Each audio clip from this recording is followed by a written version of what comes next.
Eccoci qua, con qualche minuto di ritardo, ci scusiamo per questo, ma buona serata, benvenuti a questa puntata di TV7 Match, benvenuti nello studio di TV7 Match. Ermanno, una serata che apriamo occupandoci della cronaca chiaramente e del fatto che ha tenuto banco, che sta ancora tenendo banco questa settimana, e cioè la cattura di Matteo Messina Denaro.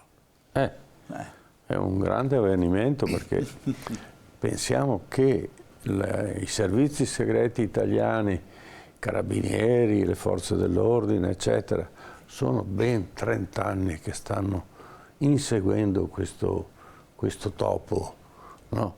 Che si rifugiava nelle piazze, che viveva in villa, che aveva un sacco di amanti, che gli piaceva vivere bene, e non se ne sono mai accorti, perché forse lo cercava invece in qualche buco sottoterra, no? E quindi questa è la situazione di questa povera Italia. È stato un atto sicuramente positivo, perché certi personaggi in Italia hanno fatto troppi danni, e questo è uno di questi personaggi che è stato autore di stragi.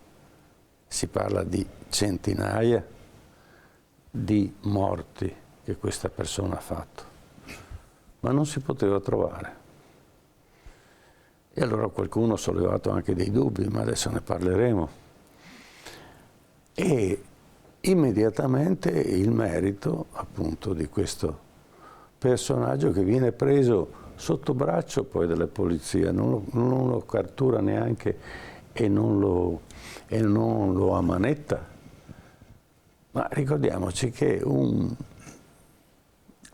picciotto che ha un certo livello all'interno della cupola, e lui era al vertice, secondo il detto di qualcuno, quando andava fuori si portava sempre una pistola in tasca perché non si fidava, ovviamente. Ma in questa occasione non ce l'aveva. Anzi, si è dichiarato lui, si è autodenunciato, io sono, pur avendo una carta d'identità totalmente diversa, dice no, io sono Messina Denaro, finalmente l'abbiamo arrestato. È stato un giubilo, ma io con il senso di aver vissuto un periodo abbastanza critico dell'Italia, della massoneria, della P2, del grande danno che ha fatto la mafia in Sicilia e tutto il resto, essendo anche in parte testimone di questi fatti, ho dei grossi dubbi. E questa sera cercheremo di capire questa notizia che per prima è stata data dalle grandi network nazionali e che oggi tutti sono felici che sia avvenuto, noi compresi. Però vorremmo capire un po' cosa è successo, e in questo senso abbiamo degli ospiti che cercheremo di far emergere questo dannato ritardo che ha avuto la cattura di un personaggio di questo livello. Certo, presentiamolo agli ospiti che sono con noi questa sera. Saluto in studio il professor Francesco Trotta. Buonasera professor Trotta, grazie di essere qua con noi. Ricordiamo che è curatore dell'associazione Cosa Vostra e docente alla fondazione Lepido Rocco. Grazie per essere con noi. Saluto in collegamento Maurizio Ortolan. Buonasera Ortolan. Buonasera. Ecco, ricordiamo già ispettore di polizia a Palermo e autore del libro Io sbirro a Palermo. E saluto in studio, lo ringrazio per essere tornato nei nostri studi, Fabio Ballestriero. Buonasera.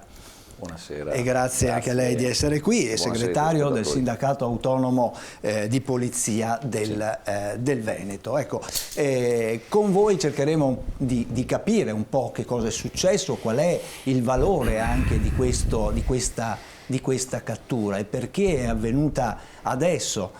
30 anni di latitanza sono tanti, ricordiamo che poi ci sono stati altri grandi latitanti, però effettivamente in questa cattura insomma qualche punto interrogativo ce lo si pone effettivamente, Ermanno.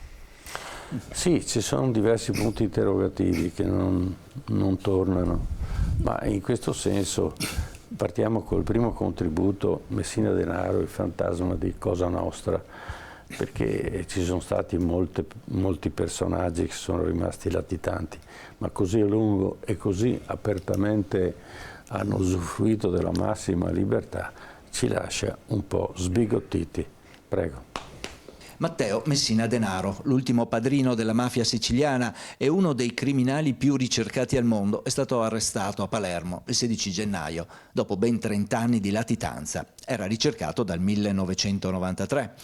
E dove si era nascosto? Era nascosto in Bella Vista, alla luce del sole. In pratica non era nascosto per niente, aveva base in un covo vicino al suo paese natale, Castelvetrano, e da più di un anno si stava curando per un tumore intestinale nella clinica La Maddalena, a Palermo, a poche centinaia di metri dalla sede della direzione investigativa di mafia.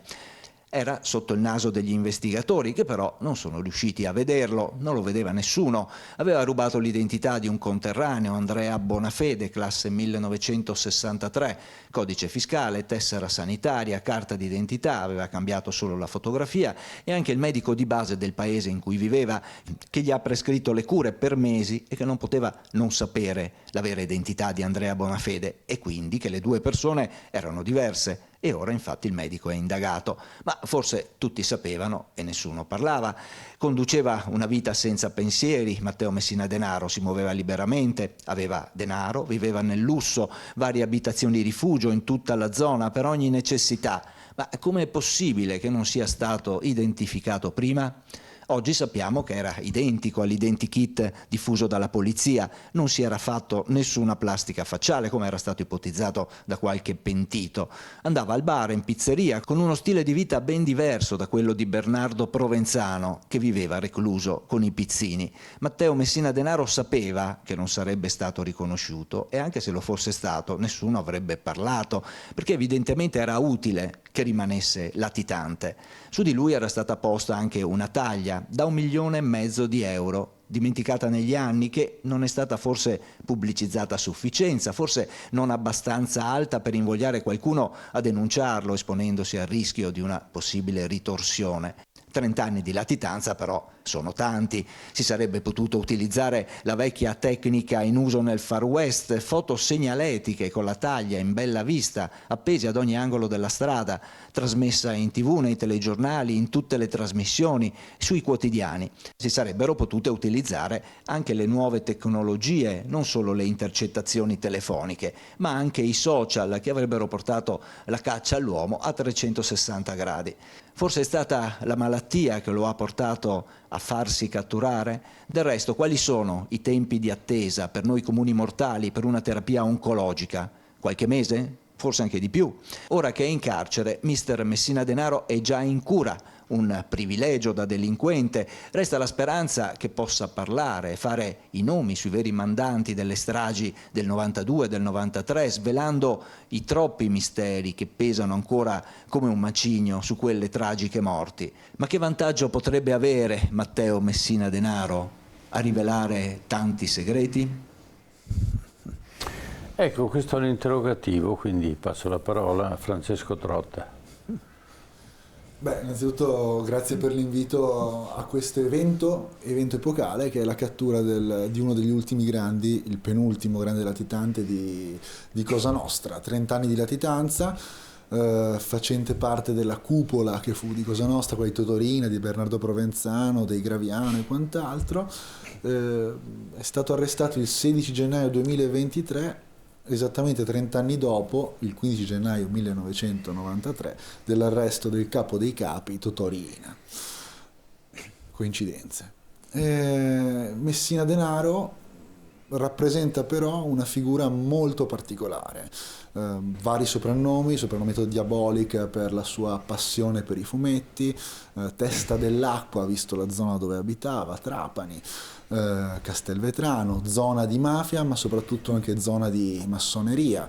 Ricordo che la precedente commissione parlamentare antimafia, presieduta dall'onorevole Bindi, aveva indagato proprio sulle logge massoniche, e a Castelvetrano, popolazione di 30.000 abitanti, aveva trovato 11 logge massoniche. Quando parliamo di Matteo Messina Denaro, quindi dobbiamo capire chi ha garantito la latitanza a quest'ultimo boss che ha partecipato alle stragi, in particolar modo alle stragi in continente, quelle degli anni del 93, quelle di Milano, Firenze, Roma. E siamo rimasti un po' tutti perplessi nel vedere questo signore di 60 anni col montone di marca, per carità, 10.000 euro, che viene portato via, e nell'epoca dei social abbiamo assistito per la prima volta a possiamo dire a una cattura social. Ci siamo scatenati con i meme a prendere in giro, a qualcuno ha preso in giro anche le forze dell'ordine. Chissà se lo troveranno mai questo covo, se si ricorderanno di perquisirlo questa volta. Insomma, è una figura molto molto particolare, ma come particolare la lotta alla mafia. Chiudo il mio piccolo intervento iniziale ricordando appunto che quando parliamo di Matteo Messina Denaro e della sua latitanza dobbiamo osservare e chiederci chi ha garantito questa latitanza, ovvero la borghesia mafiosa, ricordando che ha sempre potuto garantire, come diceva prima Tullio anche nel breve intervento introduttivo, chi l'ha aiutato, chi erano i suoi fiancheggiatori. Il signor Bonafede, il medico di base, il medico che si è fatto il selfie con lui, altro mistero. Basta ricordare un sottosegretario al governo Berlusconi, il signor Antonino D'Alì, condannato in via definitiva in Cassazione per favoreggiamento. Basta leggere la sentenza per capire di quali intrallazzi, di quali collusioni aveva il signor Messina Denaro con il sistema della borghesia mafiosa siciliana, che è arrivata anche al potere a Roma. Grazie. Maurizio Ortolan, una presentazione di questo personaggio tanto ricercato in 30 anni, poco conosciuto perché poco si parlò poi di questo personaggio, che oggi però riempie i giornali e la cronaca. Ma in realtà non è un personaggio, in realtà sono due personaggi. Perché il Matteo Messina Denaro che abbiamo visto catturato qualche giorno fa dai carabinieri a Palermo è tutt'altra persona rispetto al Matteo Messina Denaro degli anni 90 e dei primi anni 2000. Se andiamo a guardare i pizzini, la corrispondenza che lui si scambiava con Bernardo Provenzano, se andiamo a guardare la corrispondenza che lui scambiava con Antonino Vaccarino, emerge un soggetto, una persona, una personalità che è completamente diversa dal Matteo Messina Denaro arrestato l'altro giorno a Palermo. Io insomma polizia l'ho fatta per più di 30 anni. Quando abbiamo catturato Provenzano l'abbiamo catturato esattamente come pensavamo di trovarlo, ma se mi avessero detto che Matteo Messina Denaro sarebbe stato catturato, che ci sarebbero stati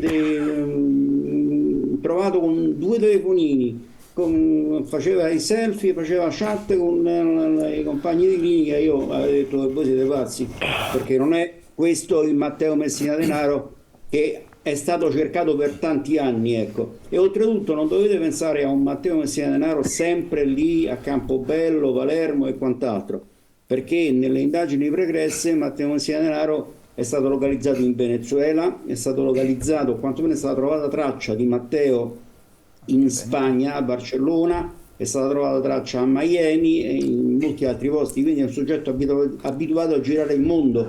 E adesso noi lo sappiamo che era 6 mesi che stava a Campobello, ma io penso che la malattia abbia giocato un ruolo fondamentale in tutta la dinamica del suo arresto. Grazie. Fabio Balestriero, questo personaggio che gira il mondo tranquillamente con nomi diversi e nessuno riesce a intercettarlo, gira l'Italia tranquillamente, è stato anche nel Veneto, a Milano, eccetera, e nessuno riesce a intercettarlo. Allora come mai all'ultimo momento riescono ad acchiapparlo? Ha sbagliato lui o è stata una volontà? Ma Allora, io non conosco se poi tutte queste vicende, tutti questi viaggi da turista, diciamo, siano avvenuti veramente oppure no. Insomma, questi elementi sicuramente saranno in mano agli investigatori, ma gli elementi, io sono abituato a ragionare su elementi oggettivi, diciamo così, anche un po' per la professione che faccio. E quindi mi attengo ai fatti, diciamo così.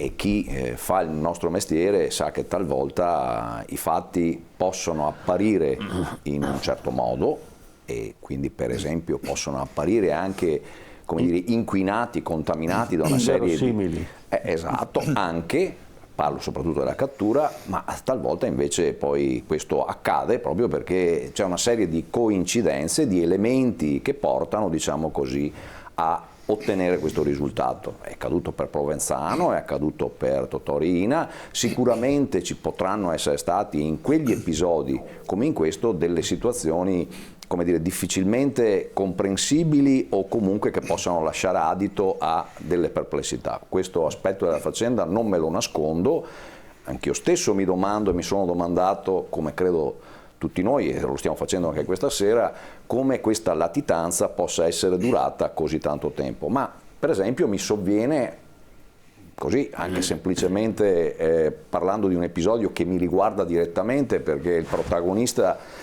di un episodio tragico dove morì un mio carissimo collega di lavoro, Samuele Donatoni, parlo di Antonio Cubeddu, che dal 97 è tuttora irreperibile, insomma, voglio dire, e insieme con altri... Anonima Sequestri, sì, no? Sì, esatto, Anonima Sequestri. Quindi stiamo parlando non di un episodio isolato, quello di Matteo Messina Denaro, ma insomma di analoghe situazioni che durano dal 97, insomma stiamo parlando di 25 anni, non stiamo parlando di 2 giorni. E fatalità... Entrambi hanno una caratteristica, se vogliamo così, uso un termine probabilmente improprio, sociologica o quantomeno ambientale, per alcuni versi, come dire, complementare o abbastanza simile, diciamo, no? L'anonima sarda vive in un contesto che è quello sardo, e la nostra mafia che noi conosciamo e Matteo Messina Denaro in un ambiente che è quello siciliano, ove notoriamente attecchisce, diciamo così, un approccio mafioso o di altra natura o contiguo, parlo di Anonima Sequestri, che si basa su un fondamento, l'intimidazione. Un'intimidazione che, unita ad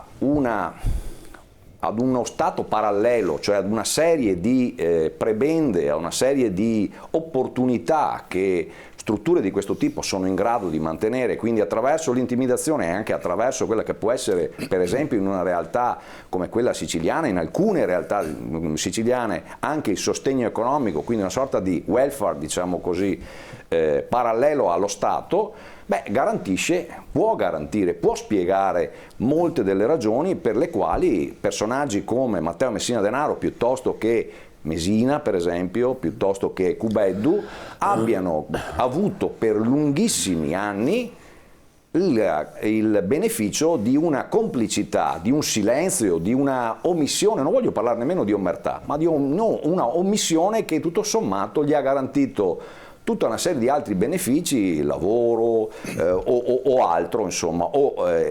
Ricordiamoci che Matteo Messina Denaro, non lo dico io, ma insomma gravita su un impero economico di svariati miliardi, cioè ritenuto ormai addentro a interessi economici fortissimi, no? L'eolico, per esempio, si è parlato di tantissime situazioni nelle quali evidentemente la mafia, che in questi anni si è trasformata, diciamo così, ha penetrato il tessuto economico, probabilmente anche non solo in Sicilia ma in tantissime altre realtà economiche del nostro paese, riesce anche a garantire, per esempio, ai suoi sodali o alle persone che gli sono contigue tutta una serie di vantaggi che inducono sicuramente, oltre che alla pericolosità dei soggetti che la emanano, anche chiaramente ad un vincolo che è quello, per esempio, del silenzio o quantomeno della verità. Quindi questo potrebbe spiegare ampiamente le motivazioni. Sul perché lo abbiano catturato oggi,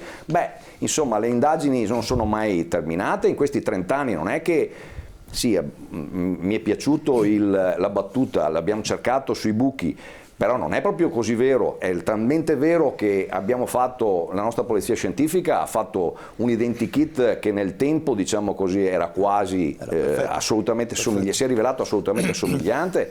Il fatto che si sia partiti dalle intercettazioni telefoniche e si siano avute queste informazioni circa la sua conferma, il fatto che il metodo di intercettazioni telefoniche ha la sua valenza, ma che oltretutto le investigazioni tradizionali, cioè la scrematura di tutti quei soggetti che potevano essere sino ad aggiungere al soggetto interessato, è stata una soluzione investigativa utile. Cioè, quindi ecco, è doverosa, per carità, il dubbio, è doverosa il ragionamento, però talvolta forse le cose sono molto più semplici di quanto noi pensiamo, voglio dire, ovvero molto complesse, ma le soluzioni talvolta sono anche molto più semplici e talvolta, viva Dio, per fortuna, il bene trionfa anche sul male, per fortuna, per fortuna.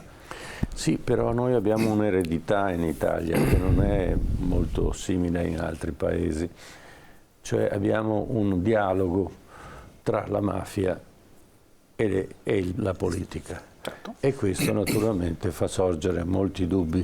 È legittimo. Ed è una cosa storica, è una cosa consolidata. Certo. E dalla descrizione che lei mi faceva della Sicilia, allora buona parte dei siciliani sono mafiosi?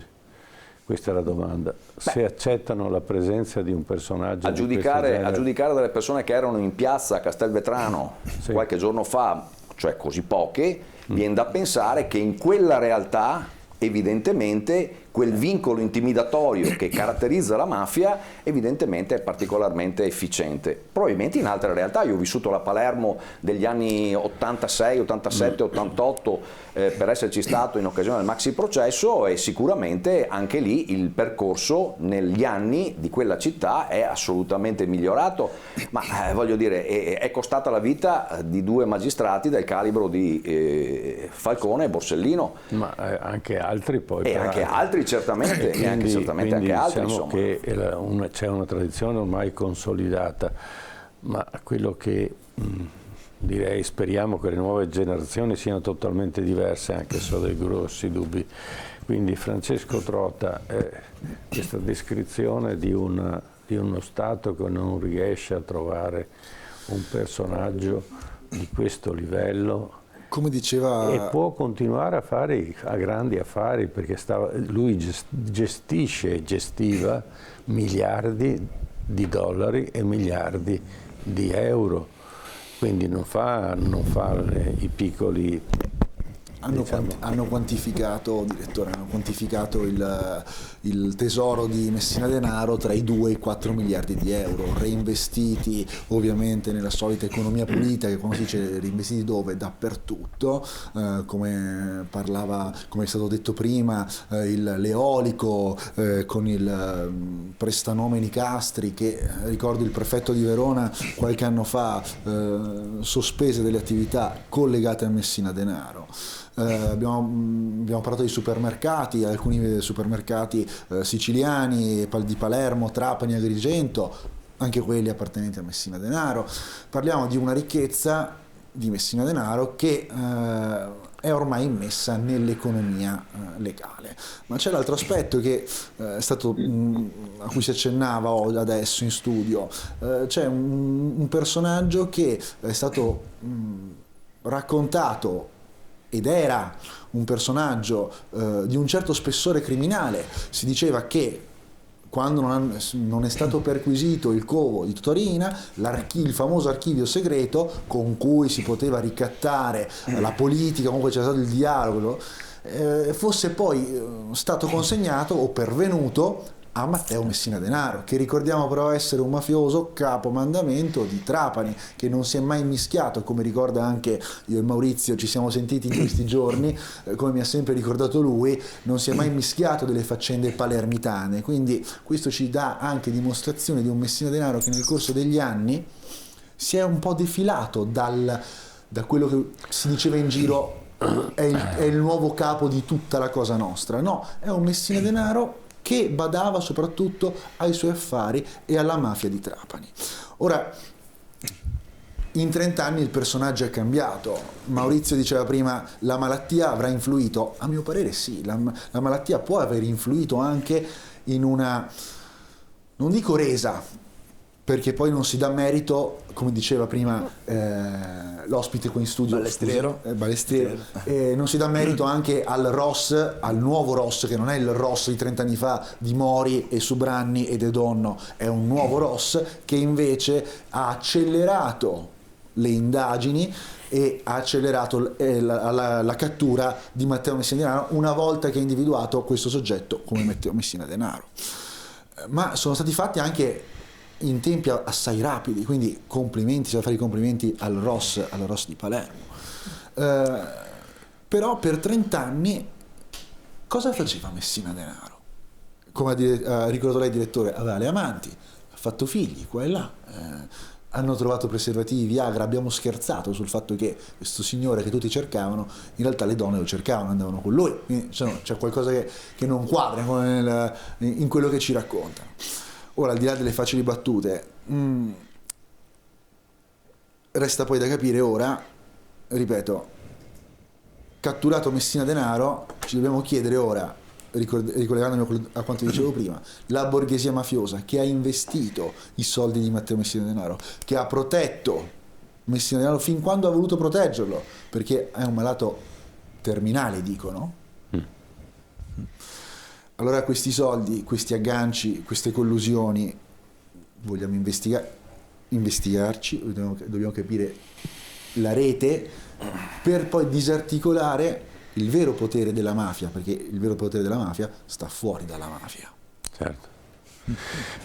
Sì, ma allora le banche a cosa servono? Visto che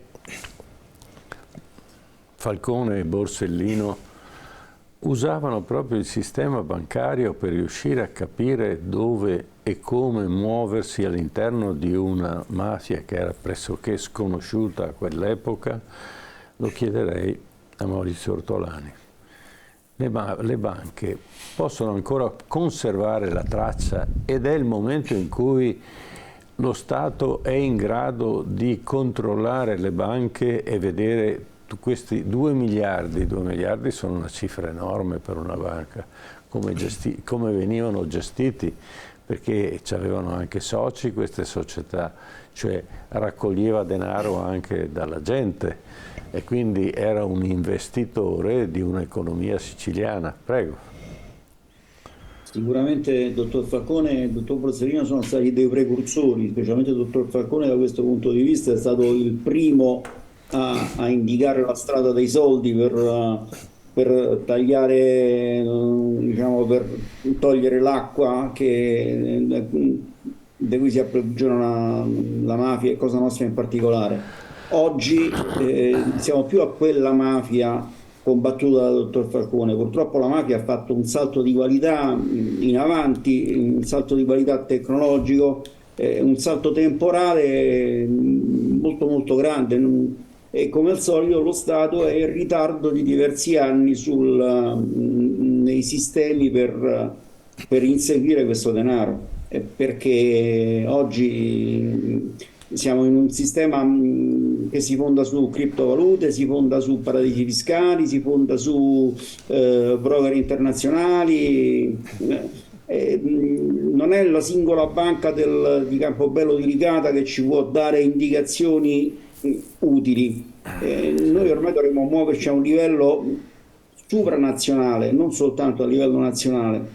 Dovremmo da questo punto di vista creare un sistema internazionale di contrasto al crimine organizzato dal punto di vista economico, ma questo ovviamente ci sono troppe resistenze, perché sono ancora numerosissimi i paesi che non aderiscono a accordi internazionali per l'identificazione dei flussi di denaro sospetto, e quindi da questo punto di vista è molto difficile.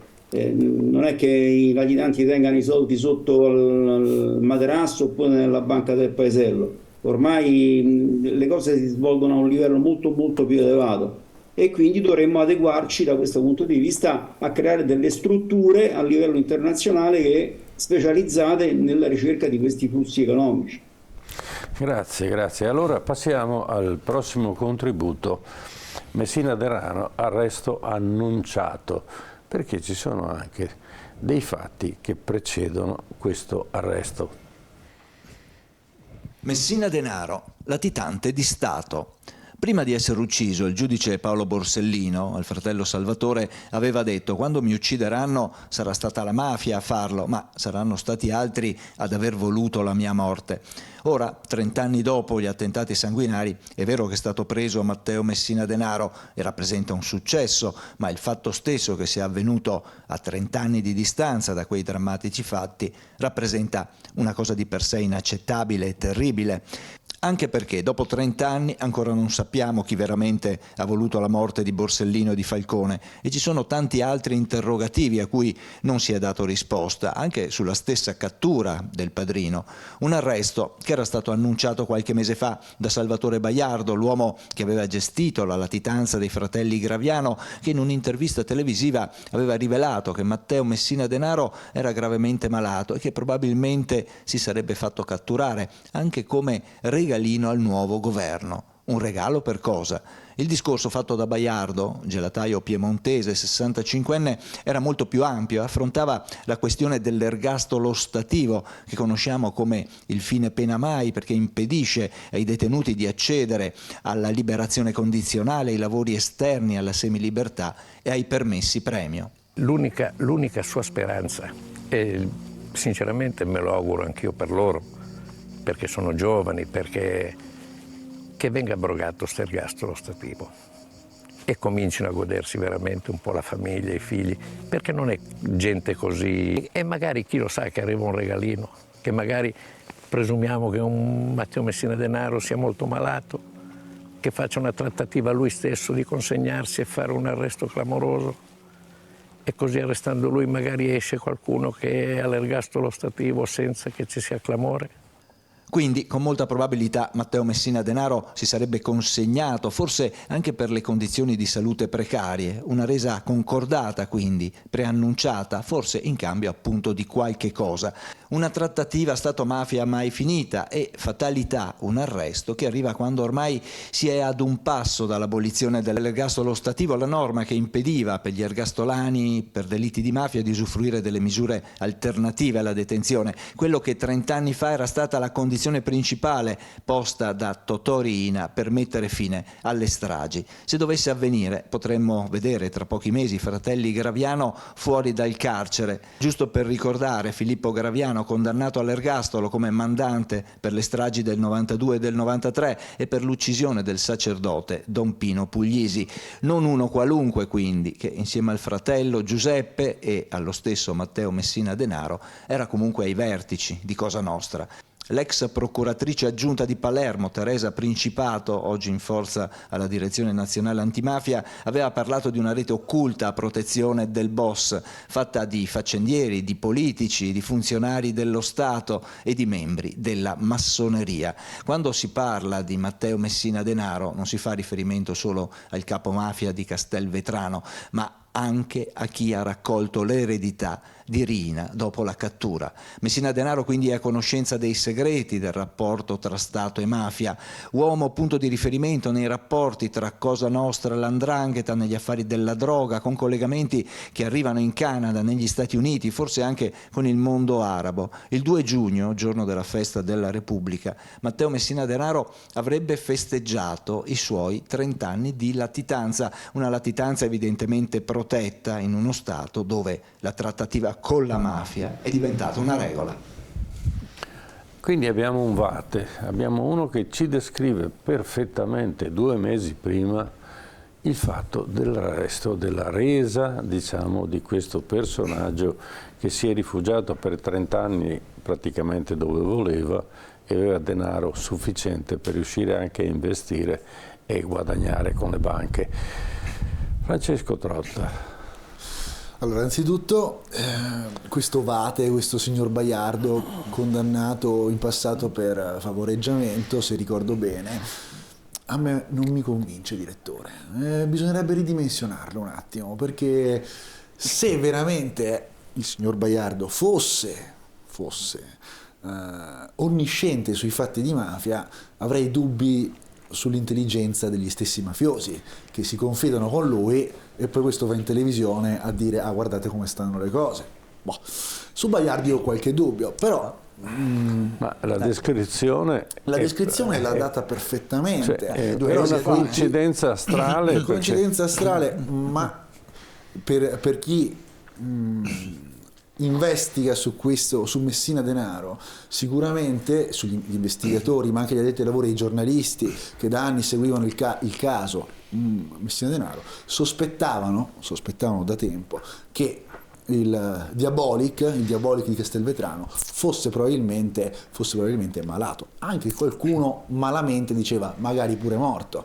L'altro grande latitante di Cosa Nostra è Ciccio Motisi, ancora più latitante da molto più tempo di Messina Denaro quasi, e onestamente tutti pensano che lo stesso Motisi sia morto. Ora, quell'aspetto interessante di Baiardo per quanto riguarda i Graviano che sono stati citati è che appunto i Graviano erano qua a Padova, ad Abano Terme, quindi il signor Baiardo era uno vicino anche al soggetto in questione che ospitò i Graviano ad Abano Terme, che parteciparono al Carnevale di Venezia e quant'altro. Ricordo che tra l'altro i mafiosi, come ricordava anche prima Maurizio, li hanno sempre arrestati a casa loro, tranne i fratelli Graviano che con una soffiata sono stati trovati a Milano, e Piddu Madonia, il boss di Caltanissetta, è stato arrestato in provincia a Longare, in provincia di Vicenza nel 92. Ora, al di là di questi aspetti storici, Messina Denaro potrebbe rappresentare il dubbio amletico, ma questo la storia ce lo dirà, anche perché a mio avviso non si pentirà mai Messina Denaro, non gli conviene, però potrebbe rappresentare, ci auguriamo che il signor Baiardo possa aver ragione e che Messina Denaro ci conceda di sapere i suoi segreti per poter scoprire qualcosa di più del mondo di Cosa Nostra, non attuale, ma di quello che è successo appunto 30 anni fa con le stragi di mafia e il dialogo tra alcuni pezzi delle istituzioni italiane e la stessa Cosa Nostra. Grazie. Maurizio Ortolani, questo Vate, questo che predice addirittura a distanza, con un anticipo di 60-70 giorni, un fatto così, diciamo, importante. Ma veda, il fatto di azzeccare una previsione non dà per questo, non attribuisce un carisma di verità assoluta di Vangelo a tutte le altre cose che ha detto. Ha indovinato due cose: il fatto che stesse effettivamente male, al punto da paventarne una possibile resa, e il fatto che sarebbe arrestato, che poteva essere arrestato in un periodo di tempo abbastanza breve. Ma al di là di questo, il resto sono supposizioni, come quelle che possiamo fare tutti quanti, come quelle che si sentono fare al bar, come è una chiacchiera da bar, non altro. Soltanto il tempo ci dirà se c'è del vero, se qualche altra previsione fatta dal signor Baiardo si rivelerà azzeccata. Per il momento è uno che ha pescato il jolly, e questo jolly è uscito fuori. Ma io ricordo nel corso di pregresse indagini moltissime altre previsioni fatte da personaggi anche molto qualificati e poi non si sono realizzate, quindi non è soltanto per il fatto che una volta si verifica un fatto che tutte le cose dette da quella persona che le ha previste siano verità di Vangelo. Per me è soltanto una coincidenza. E un'altra cosa, circa i rapporti con la politica, io vorrei anche ricordare qualche cosa che è emerso dalla lettura della corrispondenza con Provenzano. È lo stesso Matteo Messina Denaro che, scrivendo a Provenzano, che evidentemente gli aveva fatto il nome di qualche politico, che eccepisce e dice proprio queste parole, dice: ma io non credo che ormai ci sia più qualcuno fra i politici disposto a sporcarsi la bocca per noi. E questa è una cosa abbastanza significativa, insomma, e considerate che stavano parlando, cioè il capo di Cosa Nostra, perché parliamo del 2005, poco prima dell'arresto, Provenzano, e il capo della provincia di Trapani, che oltretutto era nel cuore dei Corleonesi e quindi anche di Provenzano. Quindi è un pizzino trovato dopo la cattura di Provenzano. E non c'è motivo di pensare che ci potessero essere dei secondi fini in quello che scriveva Matteo e in quello che rispondeva Provenzano e viceversa. Quindi io ci andrei anche un pochino cauto con tutta questa politica compromessa con grandi interessi mafiosi. Mi avvicina di più il pensiero a quello che ricordava prima Francesco Grotta, cioè il discorso di un mondo di mezzo, un mondo fatto di borghesia, un mondo fatto di colletti bianchi, un mondo fatto di tanti personaggi che in qualche modo vivono in quell'area grigia, e che poi tanto grigia non è, ma è più sporca che altro, e pensano soltanto a un ritorno di carattere economico, e questo è abbastanza significativo, ecco. Sì, però teniamo presente che c'è un fattore, c'è la storia dietro, cioè questo è l'erede di tutta la documentazione che Riina e altri mafiosi hanno messo da parte, e che quindi, se ho bisogno di qualcosa, di personaggi che ancora ci sono in vita e dispongono di grandi capitali, gli faccio sapere che ho un documento che li può compromettere e quindi me li posso anche manipolare. Cioè non è uno che si intana e pensa speriamo che me la cavo, è uno che continua a agire e usa quei metodi che usavano i suoi predecessori. So tutto di te, abbiamo avuto dei rapporti molto precisi, bene, li vogliamo tirar fuori o mi dai una mano?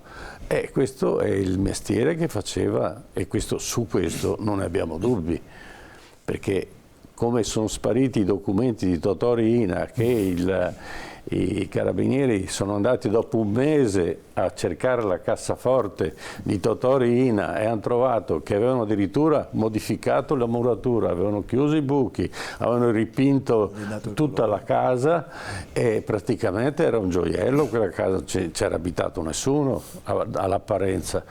La cassaforte, a cassaforte, come diceva Totò, dove stava? E se la sono portata via. Cavolo, c'era la borsa di Borsellino, quella borsa rossa, no? E c'erano tutte le storie che naturalmente Totò Riina archiviava regolarmente, perché era il punto di difesa della mafia. E questo: hai voluto usarmi, bene, allora ti posso usare io con documentazione. E parliamo di documenti della morte non della morte, ma dell'arresto, della cattura di Aldo Moro, c'erano dentro, e così molti altri, e delle Brigate Rosse, eccetera, perché c'è stata una collusione Brigate Rosse e mafia, la mafia con le stragi di Bologna.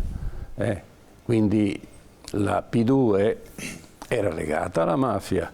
È un bel intrigo, sarebbe da scrivere un'enciclopedia su questa cosa. E questo Messina Denaro non era così stupido da non usare queste cose? Io ho dei grossi dubbi, e penso che invece le abbia usate con scienza e coscienza, sapendo che quella mafia di Totò Riina è finita, che le stragi non si possono più fare perché ormai l'epoca è finita, si possono fare molti più soldi in altra maniera. Prego, Palestriero. Su Baiardo viene da dire che di maghi ne abbiamo conosciuti tanti, insomma, voglio dire, no? Anche il metodo delle truffe si basa sull'artificio del raggiro, insomma, no? Cioè, certo.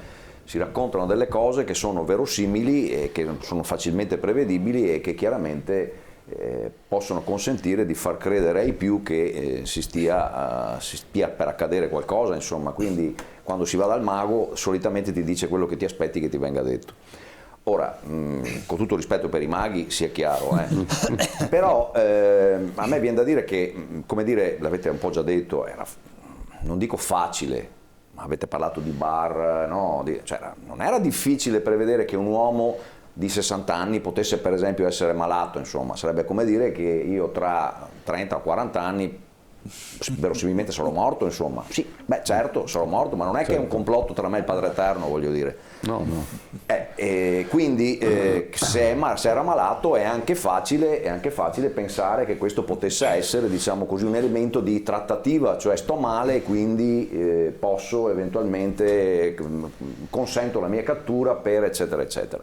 Sì. Come d'altra parte tutto quello che stiamo dicendo in ordine a questi aspetti che sicuramente hanno fatto veramente l'enciclopedia, perché di libri su quanto abbiamo detto, trattative Stato-mafia, collusioni tra mafia e terrorismo, Giusva Fioravanti, omicidio Mattarella, tutta una serie di situazioni, diciamo così, ove vi sono elementi, attenzione, ecco, su questo aspetto della faccenda io andrei con cautela, cioè dare certezze a fronte di elementi che attraverso le attività processuali non hanno ancora portato a certezze, e parlo di certezze giudiziarie, beh, ecco, io ci andrei cauto, perché sicuramente ci sono elementi, come lei giustamente dice bene, professore, di dubbio, elementi che possano sicuramente stimolare queste riflessioni che noi stiamo facendo, però poi dopo dobbiamo anche ragionare, ripeto, sugli elementi oggettivi.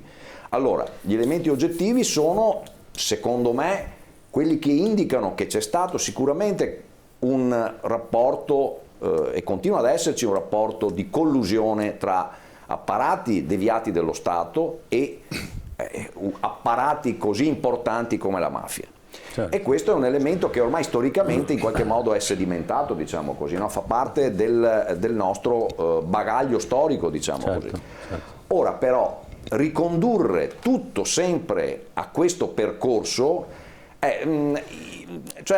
tendo ad avere gli stessi dubbi che abbiamo quando parliamo di queste cose, cioè dico, ma siamo proprio sicuri che poi alla fine non cerchiamo soddisfazione di quelle ipotesi che ci costruiamo, perché è facile costruirci queste ipotesi e darci tutti ragione, no?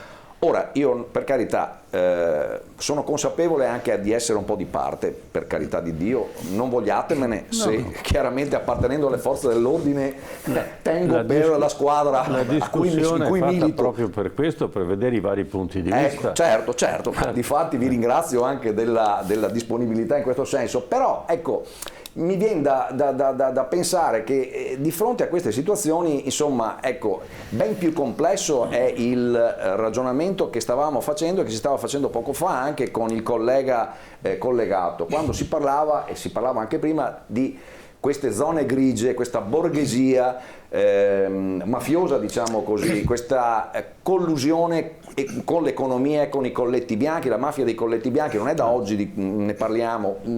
Negli anni 70 che noi sì, abbiamo... ma Falcone esatto. Intuì, come si diceva poco fa, che seguendo la pista del denaro, non seguendo la pista del mafioso, pedinando il mafioso, ma seguendo la pista del denaro. Ora, che ci siano interessi enormi mi pare che non sia un dato così opinabile, ma sia un dato oggettivo. Che questo induca apparati dell'economia a contaminarsi con questo flusso di denaro mi pare che sia altrettanto evidente, per ovvie ragioni. L'avidità dell'essere umano non la scopro mica io, voglio dire, certo. Ed è normale nel senso che sappiamo che esiste questa situazione e che quindi ci sia stata un'evoluzione da una mafia stragista violenta, passatemi il termine, non me ne voglia, pace l'anima sua, chi non c'è più qui, anche ignorante, diciamo così, cioè certo. la mafia del Totò Riina, diciamo così, che probabilmente aveva... Una mafia brutta e sporca. Esatto, aveva mezzi di coercizione certo. prevalentemente fisici, diciamo così, più certo, che certo. Intellettuali. Non si poneva alternative. Esatto, ora invece questo tipo di mafia, diciamo così, è evidentemente evoluta. Certo. Se penso per esempio al traffico della droga, oggi si dice che il traffico della droga sia in mano all''ndrangheta e non più alla mafia, certo. Per esempio. Ora, questa evoluzione che senso ha avuto? Evidentemente una scelta di campo, si sono suddivisi, diciamo così, le aree di influenza economica, evidentemente vi sono vocazioni da una parte per avere questo tipo di rapporto e questo tipo di denaro facile, piuttosto che altre metodologie. Ora, sicuramente le metodologie, e finisco, connesse agli aspetti economici inducono in maniera indiretta ad avere collusioni col mondo economico, con quella borghesia di cui parlavamo. Sicuramente quando tratto di coca probabilmente ho a che fare con i cartelli del narcotraffico e non certamente con gli ambienti della borghesia, tra virgolette, economica dei colletti bianchi. Certo. Mi collego Scusi un attimo, siccome è entrato in collegamento con noi Giuseppe Antossi, che saluto, ciao Giuseppe, che naturalmente si collega per un periodo, spero lungo, ma ha un problema di tempo, quindi presento... Ho un problema di connessione, spero non mi abbandoni, però sono fuori dalla Sicilia e quindi sono sempre impegnato in alcuni convegni, ma ci tenevo ad essere qui a salutarvi comunque per il tempo che la connessione ci permetterà. Ecco. Grazie, molto gentile di esserti collegato con noi, e stavamo appunto parlando di questo arresto sicuramente storico, ma che lascia dei punti interrogativi. Abbiamo appena visto la dichiarazione di Baiardo che dice il 41 bis viene rivisto in una certa maniera, magari anche il nostro Rina,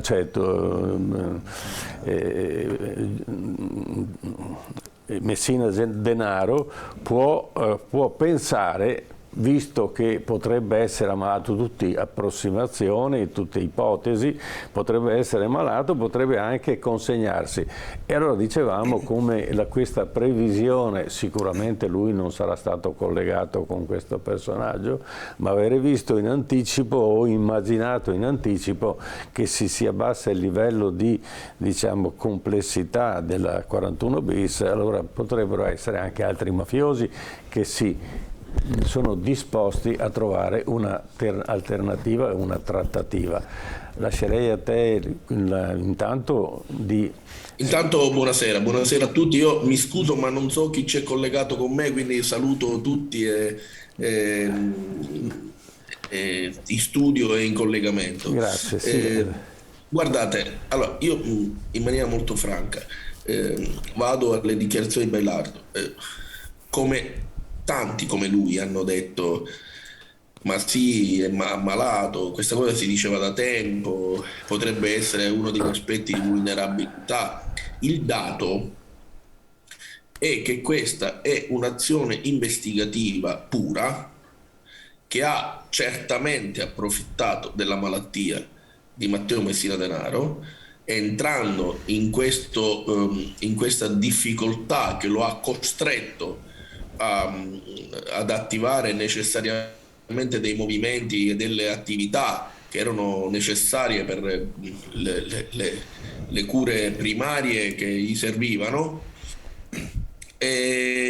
Ma questa cosa vorrei porre l'attenzione, che dimostra una cosa molto semplice. Intanto facciamo una premessa: non è stato arrestato il capo dei capi, è stato arrestato il capo di Trapani. Poi aveva una sua ovviamente importanza, perché il mito del latitante dei latitanti è chiaro che fa non solo notizia, ma permettetemi di dire è viva. Lo Stato finalmente ha ridato dignità a un paese che non poteva permettere che questo signore ancora andasse in giro da latitante. Però il fatto che lui è andato a Palermo, è andato in quella clinica, faceva quei movimenti, significa che lui ancora comandava certamente nella sua provincia, e lui era convinto fino alla mattina che quel sistema di protezione che lo ha tenuto nell'ombra per tanti anni ancora funzionava. Ed è questo l'importanza. Poi è chiaro che questo non è un punto di arrivo, ma piuttosto è un punto di partenza, perché adesso c'è la possibilità di dare alcune risposte alle motivazioni per le quali questo signore ha avuto queste coperture. Il procuratore De Lucia non è l'ultimo dei magistrati. De Lucia ha un'esperienza, è uno che pesa le parole. Quando parla di borghesia mafiosa parla di un'azione che sicuramente tirerà fuori dei collegamenti, tirerà fuori e l'altra parte di questa vicenda, che non è meno importante, ma è quella vicenda che ci potrà magari far come dire, scoprire le sorprese, che magari le coperture di Matteo Messina Denaro erano più importanti di quelle che noi pensiamo. Ma il tema della cattura, io ho detto proprio l'altro giorno nella trasmissione a Rai 1, qui è come se si fosse imprigionato Matteo Messina Denaro e fossimo usciti dalla prigione tante persone in questo paese che non ne potevano più di sentire ancora dire ma questo, ma perché? Guardate, io incontro migliaia di studenti fra scuole e università e tante volte mi hanno chiesto ma come mai non si riesce a catturare Matteo Messina Denaro? E io vorrei, non so se ci sono esponenti delle forze dell'ordine in studio collegati, sì. Ma io vorrei, ecco, io vorrei che si riflettesse sulla storia dei latitanti di questo paese. I latitanti di questo paese sono stati sempre spessissimo presi nei loro territori. Io vorrei ricordare che Carmine Alfieri, capo della Camorra, fu arrestato nel suo territorio dopo tantissime volte che l'hanno cercato e gli scappava sotto il naso. E vorrei anche ricordare che Carmine Alfieri viene arrestato in quegli anni da un capitano dei carabinieri che comandava il nucleo operativo di Napoli 2 di Pomigliano d'Arco. Quel capitano si chiamava Pasquale Angelostanto, che arrestò lui, Bardellino, Rosetta Cutolo, una serie di camorristi importanti, e oggi il generale Angelostanto è il comandante nazionale del ROS, che ha ancora una volta insieme ai suoi uomini compiuto una bella azione. E allora io dico questo, tanti dicevano che era malato, l'avrà detto anche Bailato, avrà pure pensato e riflettuto, poi si è verificato che come dire, che questo neo gli ha comportato qualche errore, qualche necessaria, evidentemente, dove si sono infilati, ma questa è proprio un'attività investigativa. Io vorrei ricordare che per il ROS, che ha fatto proprio l'operazione, proprio negli ultimi anni, il raggruppamento operativo speciale dei Carabinieri ha investito tantissimo nel suo reparto tecnico accentrato a Roma, ma tantissimo, ne ha fatto un elemento di grande eccellenza, e quel reparto ha influito moltissimo sull'attività che è stata fatta da remoto. Quindi cosa voglio dire? Io mi concentrerei su quello che adesso verrà fuori. Io mi concentrerei di dare nomi e cognomi a coloro che lo hanno aiutato in questi anni e attenderei questo lavoro consapevoli che chi sta indagando, sia nella magistratura che nelle forze dell'ordine, sono persone di alta competenza che già in altre occasioni hanno dimostrato di essere persone di alta competenza. Io sono estremamente fiducioso, ma soprattutto sono veramente felice, perché veramente, credetemi, era veramente una vicenda mortificante. Ecco, diciamo che è una carezza al cuore a tanti che dedicano la vita, e soprattutto permettetemi di dire che io vorrei avere un pensiero per tutti questi uomini delle forze dell'ordine che la mattina vanno via da casa, non riescono a salutare i figli, poi tornano tardi, che stanno con le cuffie per anni a seguire il latitante Tizio, il latitante Caio, cioè che dedicano anche per una retribuzione non adeguata la loro vita a queste attività. Ecco, io penso che hanno vinto soprattutto loro, oltre che tutti noi. Quindi, insomma, ripeto, evviva. Grazie. Per i nostri telespettatori presentiamo volevamo il nostro presentare Giuseppe Antoci, che è presidente onorario della Fondazione Caponnetto, ma è stato presidente del Parco dei Nebrodi, è una persona che ha subito un attentato ed è sfuggito grazie anche appunto alle forze dell'ordine a un attentato, a un agguato di mafia, e poi soprattutto anche è la persona che successivamente poi ha messo in piedi il famoso protocollo Antoci, il protocollo antimafia, quello che ha permesso di come dire, interrompere quella che era una pratica estremamente comune proprio ad esempio nell'area dei Nebrodi per l'assegnazione dei contributi europei, e che appunto in questo modo è riuscito a far emergere tutte quelle situazioni di illegalità per la presenza appunto della mafia, per l'infiltrazione della mafia in queste gare. C'era Ballestriero che voleva aggiungere qualcosa? Ma sì, volevo solo prendere spunto da quanto diceva poco fa Giuseppe Antoci, perché mi pare sia un po' venuto fuori anche da quello che ci siamo detti questa sera. Mi pare che alla fine le latitanze, ricordo così, giusto per dare qualche numero, insomma, dal dopoguerra ad oggi ne abbiamo arrestati 50, non uno, quindi vuol dire che, insomma, voglio dire, non è che siamo stati a guardare. Certo, dopo possono succedere tante cose e sicuramente è riprovevole, voglio dire, ma non è riprovevole per le forze dell'ordine e basta, è riprovevole, diciamo, per l'intera società che questo accada, diciamo così. Ma però ricordo anche un'altra cosa che, ripeto, è venuta fuori da quanto ci siamo detti, che evidentemente se ci sono i latitanti è che spesso e volentieri è perché, lo si diceva poco fa, quando si parlava del territorio, li si trova sempre in quel territorio, è perché è lì che è latitante lo Stato, cioè a quell'assenza corrisponde l'assenza di Stato e la presenza di un'altra forma parallela di organizzazione che con il vincolo intimidatorio ottiene il risultato di essere latitante e se lo garantisce a lungo.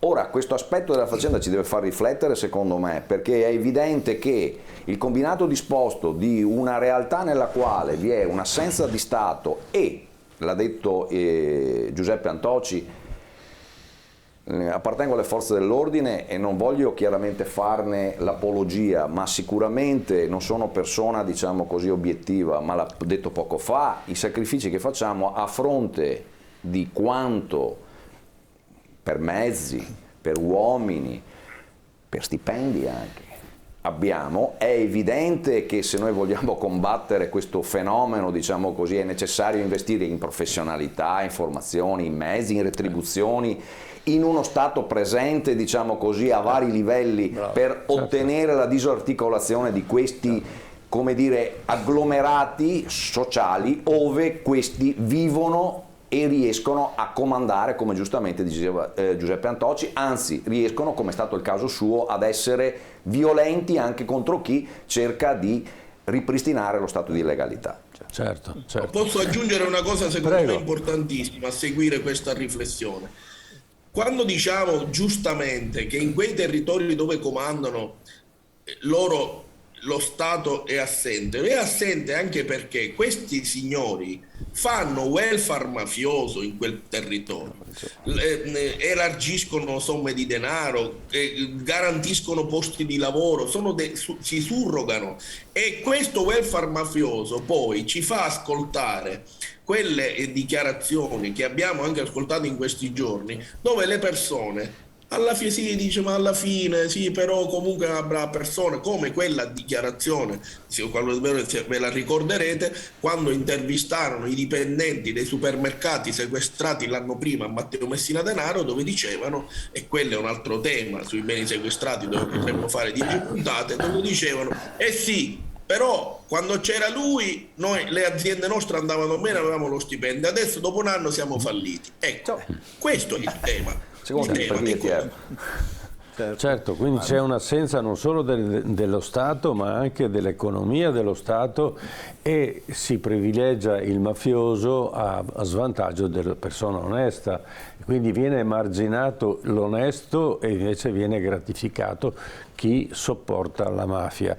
Allora abbiamo il prossimo contributo, così abbiamo modo di commentare sempre questa cattura di Messina Denaro.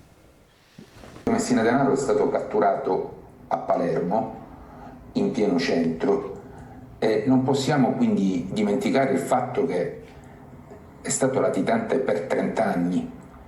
Oggi tutti parlano di grande vittoria dello Stato. Io credo che la grande vittoria dello Stato si avrà veramente quando si farà luce su due aspetti della storia criminale di Matteo Messina Denaro. Il primo aspetto è quello delle sue conoscenze in merito ai moventi e ai possibili ulteriori mandanti delle stragi del 92 e del 93, di cui è stato protagonista. Il secondo aspetto è quello relativo ad una latitanza di 30 anni che è stata troppo lunga per poter essere una latitanza normale. Sicuramente sarà stata, almeno in certi frangenti e da certi ambienti, protetta dall'alto. Matteo. Ecco, questa è la dichiarazione di Nino Di Matteo, che ritengo che apra continui la nostra discussione. Prego, ci porta sicuramente, e ci ricollega a quanto dicevamo prima, quanto detto anche dal dottor Balestriero, su certe anormalità che poi rischiano di diventare normalità. Ma quanto diceva anche prima il dottor Antoci, sul fare nomi trovare fare nomi e cognomi di chi ha protetto Matteo Messina Denaro, indagare sulla zona grigia, sulla borghesia mafiosa, ci sono i nomi e cognomi. Fa scalpore la cattura di Matteo Messina Denaro, non tanto perché Matteo Messina Denaro, perché è stato latitante per 30 anni. Non fa scalpore o viene sottovalutata invece la condanna di Antonino D'Alì, che è stato sottosegretario del governo Berlusconi con ruolo al Viminale all'inizio degli anni 2000, 2001, 2006, che si vantava nelle intercettazioni dicendo io faceva pressioni per far spostare un bravissimo prefetto che è mancato, il compianto prefetto Sodano, a Trapani, che invece voleva dar da lavoro e far lavorare la calcestruzzi Ricina, che nasceva su un bene confiscato. Cioè, una cosa agghiacciante quella storia, esemplificativa non tanto della collusione, della commistione tra determinati personaggi che fanno parte del mondo istituzionale con i complici e lo stesso Matteo Messina Denaro. Nino Di Matteo qua pone l'attenzione anche su un altro aspetto, che è quello con quello che però a mio avviso non si verrà mai a trovare, ovvero la fine della storia. Chi sono i mandanti altri? È un mistero che ci porteremo avanti 100 o 200 anni, irrisolvibile, perché Matteo Messina Denaro sicuramente non si pentirà, ce lo auguriamo, ma non si pentirà un personaggio così. Possiamo però continuare ad avere dei dubbi su determinati personaggi che hanno favorito la mafia, e dobbiamo fare nomi e cognomi. Ricordo D'Alì, Nicastri e quant'altro. C'è questo aspetto spesso sottovalutato, che fa più paura il mafioso e non il mondo grigio, il mondo colluso. Dovremmo dare la stessa importanza, ecco. Certo. Maurizio Ortolan, prego, a lei un commento di Matteo. Guardi, il commento che posso fare io è che comunque i latitanti non è che sia poi così facile prenderli. Sì, ci si meraviglia per i 30 anni dell'arresto di Matteo Messina Denaro, i 43 anni di Provenzano, però si parla di protezioni dall'alto e via dicendo. Però io ricordo per esempio l'arresto di Mimmo Raccuglia. Mimmo Raccuglia è stato uno dei carcerieri del piccolo Di Matteo, del ragazzino, e è stato catturato nel 2009 dopo 17 anni circa di latitanza. Quindi non si può pensare che Mimmo Raccuglia potesse godere di protezioni così altolocate e così sofisticate come invece si ipotizza per Provenzano e per Matteo Messina Denaro. Quindi il mestiere di catturare latitanti non è che sia un mestiere poi così facile, tutto sommato, ve lo posso dire per esperienza diretta. Mi riporto a quello che diceva Francesco Trotta poc'anzi. sicuramente lui dice non si pentirà sicuramente Matteo Messina Denaro, anche se ce lo auguriamo tutti quanti. Io dico che non si pentirà soprattutto per un motivo, perché oggi come oggi, con l'attuale legislazione che c'è sui collaboratori di giustizia, rispetto a quella che c'era, quella voluta da Giovanni Falcone, non è che ci sia molta convenienza a collaborare con la giustizia, anzi direi che tutto sommato conviene quasi stare zitti. Grazie, grazie.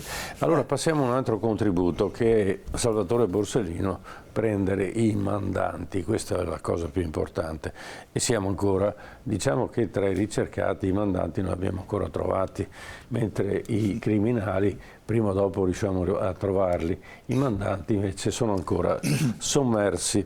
Prego. Fratello prima di morire disse: quando sarà ucciso, e attenzione, quando sarà ucciso, non se fossi ucciso, ma quando sarà ucciso, era certo di quello che sarebbe successo, sarà stata la mafia ad uccidermi, ma saranno stati altri ad aver voluto la sua morte, la mia morte. Ecco, sono state assicurate alla giustizia i capi di quella mafia, che sicuramente è stato il braccio armato di quella strage, ma quelli che hanno veramente voluto la morte di Paolo Borsellino, quelli che hanno portato avanti una scellerata trattativa con pezzi dello Stato e mafia per addivenire a quella che avrebbe dovuto essere la pax mafiosa, cioè la fine delle stragi, e che purtroppo invece non ha significato la fine delle stragi, perché dopo la strage di Via D'Amelio ci sono state la strage di Via dei Giorgofili, la strage di Via Palestro, le stragi sono state portate sul continente, come diciamo noi siciliani. Ecco, a me non interessa che venga preso Matteo Messina Denaro, che venga preso Totò Riina, quella che è la mano armata di queste stragi. Io voglio che siano assicurati alla giustizia i responsabili morali, se non anche dal punto di vista proprio organizzativo di queste stragi, e che venga soprattutto alla luce quell'agenda rossa che è stata sottratta dalla macchina di Paolo, ancora in fiamme, in Via D'Amelio, e non da mani mafiose, ma da mani di altro tipo, da mani appartenenti a qualcuno che portava un attivismo.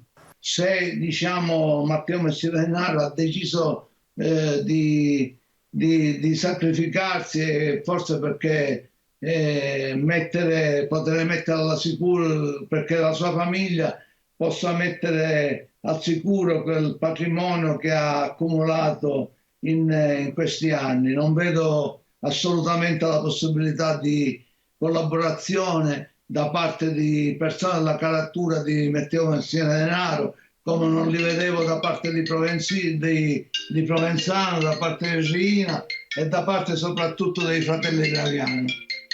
Quei fratelli Graviano, a beneficio dei quali sta avvenendo questa consegna di Matteo Messina Denaro allo Stato italiano.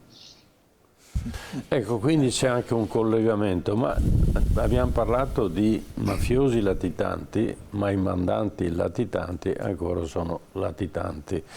E quindi prego Francesco Trota. Beh, i mandanti, i cosiddetti... Allora, innanzitutto per quanto riguarda le stragi di Capaci di Via D'Amelio, le stragi di Via dei Giorgofili, di Via Fauro e di Via Palestro a Milano, dobbiamo dire che ci sono dei mandanti, i mandanti mafiosi sono stati tutti condannati alla giustizia. Non soltanto i mandanti, sono stati sia gli esecutori che i mandanti, ovvero la cupola di Cosa Nostra. Noi la ricostruzione che ovviamente... Scusi, parliamo con i nostri telespettatori. Quello è il braccio armato di un certo tipo di politica, quindi che poi sia Totò che manda Provenzano o viceversa a fare delle cose, ma è sempre, diciamo, il braccio armato della politica. perché questo era il motivo per cui la mafia è stata incrementata dopo la guerra. Sicuramente. Ecco, c'era la cassa del mezzogiorno famosa, dove lo Stato spendeva miliardi per sviluppare il Sud invece andava sempre peggio, perché i soldi che investivano in strade che non facevano o in monumenti in cemento armato che costavano miliardi era soltanto un riciclo dei soldi dello Stato in tasca ai mafiosi, che li passavano poi, trattenendosi una percentuale, li passavano ai politici. Questa è la storia degli anni 50, 60, 70, eccetera. Quindi questa è la realtà. No, indubbiamente. Allora, le verità giudiziarie, le sentenze giudiziarie hanno accertato che i mandanti mafiosi sono stati consegnati comunque alla giustizia, ovvero i mandanti mafiosi Totorina, Bernardo Provenzano e la cupola di Cosa Nostra. Poi ci sono i cosiddetti mandanti altri. A leggere le sentenze anche definitive su la trattativa Stato-mafia, su altri grandi processi, sappiamo che ci sono dei mandanti altri che non sono mai stati trovati. Questi mandanti altri possiamo considerarli latitanti. A tutti gli effetti sono latitanti, ecco, ma non abbiamo l'identikit per trovarli. Ma vanno in Parlamento. Sono identikit naturali quelli. Però appunto per i mafiosi abbiamo almeno l'identikit. Per i latitanti, che leggevo il titolo Latitanti di Stato, non abbiamo neanche l'identikit, cioè chi andiamo a cercare? Perché poi parlare di tutta la politica si rischia di fare tutta l'erba un fascio. Abbiamo invece di individuare determinati personaggi politici che hanno dialogato, qualche sentenza passata in giudicato per fortuna c'è. E noi abbiamo dei presidenti del Consiglio che sono scesi a Palermo dopo l'omicidio che sto ricordato prima di Mattarella. Un presidente del Consiglio è sceso a Palermo e ha chiesto che non si facesse troppo clamore, che la mafia non ammazzasse più, quindi ma c'è un famoso bacio, per esempio. È il famoso bacio, tra Giulio Andreotti e Stefano Bontate, ai tempi il vero capo della mafia siciliana, la mafia che contava. Noi però quando parliamo di mandanti altri, ovviamente parliamo invece di un discorso molto più pericoloso, molto più oscuro, perché parliamo appunto di una Cosa Nostra che stragista, durata 15 anni, dagli anni 80 fino al 92, che è una Cosa Nostra in mano a Totorina, e a un certo punto gli stessi mafiosi si dicono: ma Totorina ci sta infilando in un vicolo cieco. Gli stessi mafiosi si accorgono che qualcosa non va, non era più la mafia di prima. Ora per fortuna la mafia è tornata, non è più quella di prima, è tornata a essere quella che era prima di Totorina. È tornata a essere potere per il potere. Certo. Giuseppe Antocci, ci puoi dare un'interpretazione di questo pezzo che abbiamo presentato di Salvatore Borsellino? Prego. Recentemente abbiamo fatto un paio di eventi insieme a Salvatore Borsellino e Salvatore ha questo enorme dolore, quasi rincorrere questo desiderio di avere verità e giustizia su tante cose strane. Ma ve ne potrei dire una. Io purtroppo, come avete sentito, avete letto, purtroppo arrivano dalle carceri al 41 bis problematiche serie che mi hanno portato all'innalzamento ai livelli massimi della scorta della protezione. Fra questi la chiusura della strada dei miei genitori al traffico, di fatto inibita ad essere proprio attraversata. Io, fra i miei capiscorta, uno dei miei capiscorte che mi accompagna era il caposcorta di Paolo Borsellino, la mattina del 19 luglio, giorno della strage, Nicola Catanese, al quale fu data il cambio da Emanuela Loi, da Claudio Traina e dagli altri. Ecco, quella operazione di chiusura della strada dei miei genitori è stata fatta nello stesso procedimento di innalzamento ai livelli massimi della mia protezione, e l'unica cosa che ho potuto pensare io, ma che ha pensato ovviamente anche Nicola Catanese, sono quante volte è stata chiesta la zona rimozione in via D'Amelio per Paolo Borsellino. Per mesi è stata chiesta. Ecco, io penso che ci sono delle cose che se fanno inorridire noi, vorrei che voi possiate riflettere di come possa fare inorridire una figlia, un fratello, un padre. Cioè, noi stiamo parlando di cose che non hanno una logica spiegazione. E quindi ci sono tante cose che attraversano il cuore di ognuno di noi e soprattutto di chi ha perso i propri affetti. Ci sono delle cose che non riescono ad avere una spiegazione logica.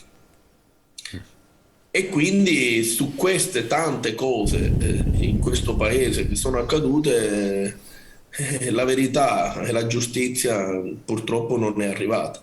E questo è una ferita, certo. È una grande ferita. L'agenda rossa è una grande ferita. Sì.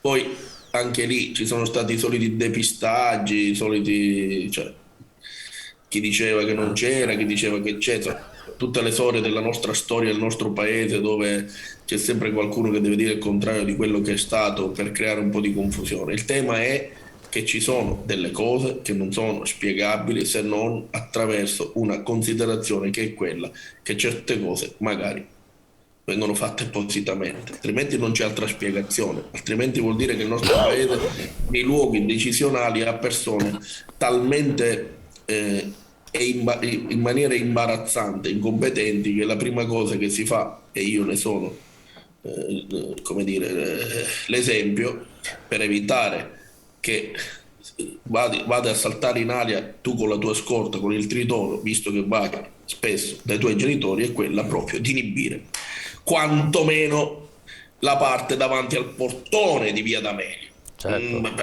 Andava inibita tutta, ma quantomeno quei 4-5 parcheggi dove invece è stata posizionata la macchina piena di esplosivo. Cosa vi devo dire?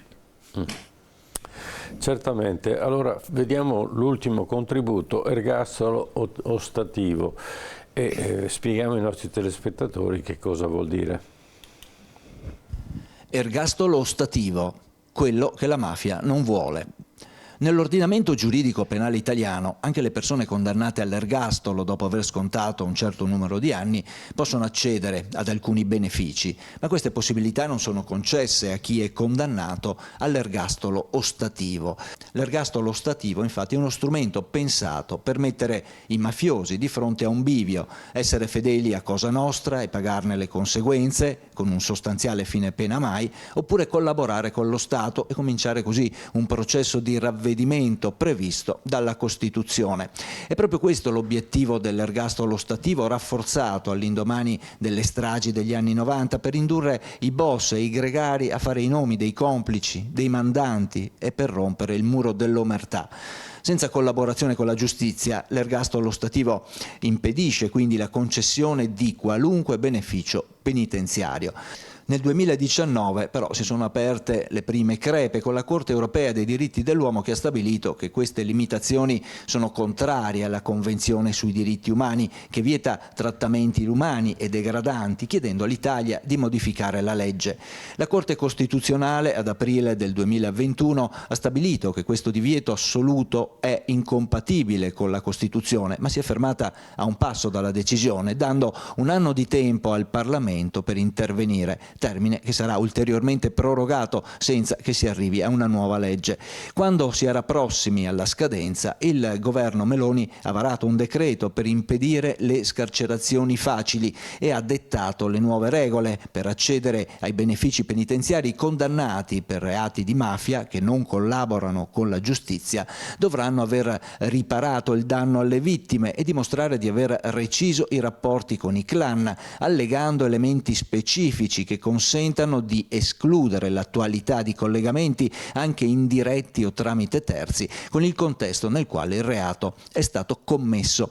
Ora la palla è tornata nelle mani della Cassazione, a cui la Consulta ha restituito gli atti perché valuti se le sue osservazioni sulla illegittimità costituzionale delle norme siano state superate dalla nuova disciplina introdotta dal governo.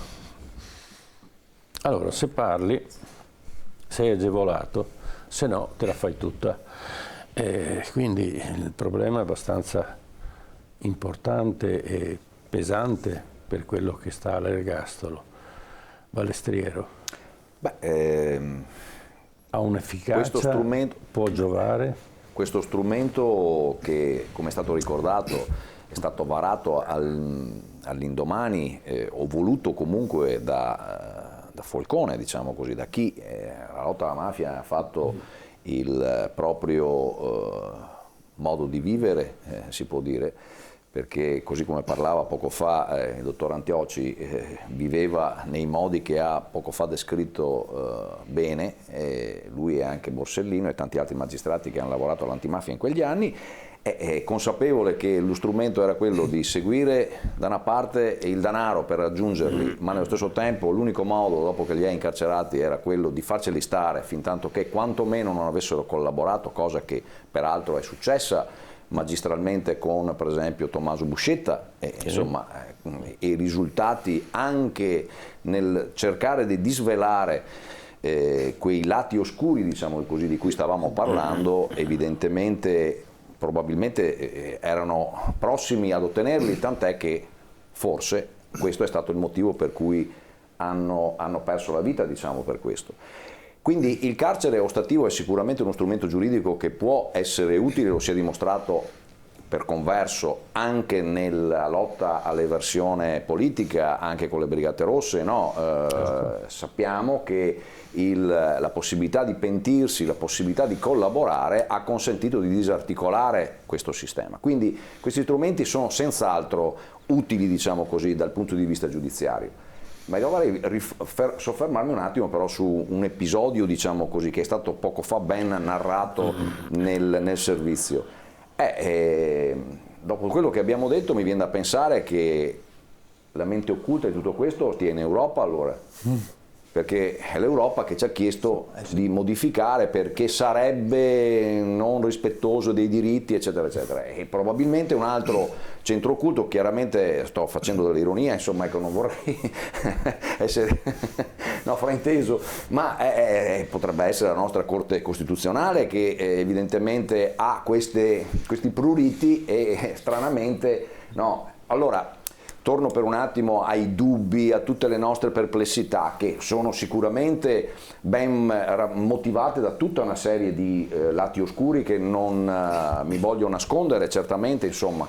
Però nello stesso tempo ci sono degli elementi che sono congruenti, e cioè vi è il rispetto dei diritti umani, vi sono delle agenzie, in questo caso voglio dire la nostra comunità europea a cui apparteniamo, che ci dà delle indicazioni a cui dobbiamo rispondere, a cui un governo nel corso di questo anno, fra l'altro segnalo che precedentemente vi era un governo di un altro orientamento che ha iniziato questo percorso per rispondere doverosamente, perché voglio dire nell'ambito di uno Stato di diritto questo è quello che si fa. Se un apparato dello Stato che è la Corte Costituzionale eccepisce, diciamo così, perché la Cassazione gli si rivolge, eccepisce che questa cosa deve essere congegnata in modo diverso per essere rispettosa di tutti quegli aspetti di cui parlavamo, è evidente che il Parlamento si deve pronunciare, lo stesso Parlamento cui sono tutta quella politica di cui parlavamo, eccetera, eccetera, eccetera, e che in quella parte di quest'anno che è passato era di un orientamento che comunque aveva una determinata componente, diciamo così, d'orientamento politico. Adesso ha completato questa operazione con un'altra compagine politica e mi sembra che quel teorema, no, di cui parlavamo prima del gelataio, io dico poi alla fine, insomma, non mi sembra che vi sia stata congruenza, non mi sembra che sia stata coerenza, no? Mi pare che invece sia stato, almeno allo stato attuale, disatteso. Sentiremo, come giustamente è stato detto poco fa, se effettivamente verrà recepito e sarà sufficiente, ma mi pare sia sicuramente sufficiente per tenerli in carcere, non per lasciarli andare.